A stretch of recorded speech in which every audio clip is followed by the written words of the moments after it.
మరి ఇప్పుడు ప్రకాష్ రాజు అనసూయకు మద్దతు ఇస్తుండు కదా, మీరు ప్రకాష్ రాజు కంటే పెద్దోళ్ళ? ప్రకాష్ రాజు గిల్లితే గిల్లించుకోవాలి అని పోకిరి సినిమాలో డైలాగ్ చెప్పింది మీకు గుర్తులేదా? ప్రకాష్ రాజ్ అనేటోడు మనిషా జంతువు. అన్న ఈ జంతువుల గురించి నేను ఎందుకు మాట్లాడాలి అని అంటున్నా నేను. అరే నేను కాదంటలేను, ఒక కొత్తదనాన్ని వస్తే అది సమాజంలో యాక్సెప్టెన్సీ ఉండాలి, యాక్సెప్టబుల్ కావాలి, అలాంటి కొత్తదనాన్ని స్వీకరించాలి. ఒకప్పుడు మన నాయనలు అమ్మలు కట్టుకునే గుడ్డలు గోసి పెట్టుకున్నారు, ఇలా పాయింట్లు వేసుకుంటున్నాం.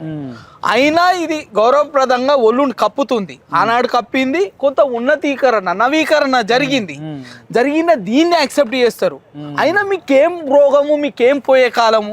మొగోడేమో పూర్తి గుడ్డలు వేసుకుంటాడు, ఈ మహిళలేమో అన్ని ఇప్పుకొని తిరుగుతామంటారు. ఏంది కాదు, పురుషులు కూడా కొందరు లుంగీల మీద తిరుగుతారు, షార్ట్స్ మీద తిరుగుతారు అంటారు, వాళ్ళు వాదిస్తారు కదా. అనసూయ, చిన్మయి, ఈవెన్ నేనే బయటికి వెళ్ళాలి, రూమ్లో ఉన్న షార్ట్ వేసుకొని బయటికి వెళ్ళాలంటే సమాజంలో నలుగురికి 4 మాటలు చెప్పేటోడిని కాబట్టి నేను పాయింట్ వేసుకోవాలి, బయటికి షార్ట్ వేసుకొని పోతే నాకే సిగ్గు అనిపిస్తుంది. బయటోడు పక్కన పెట్టు,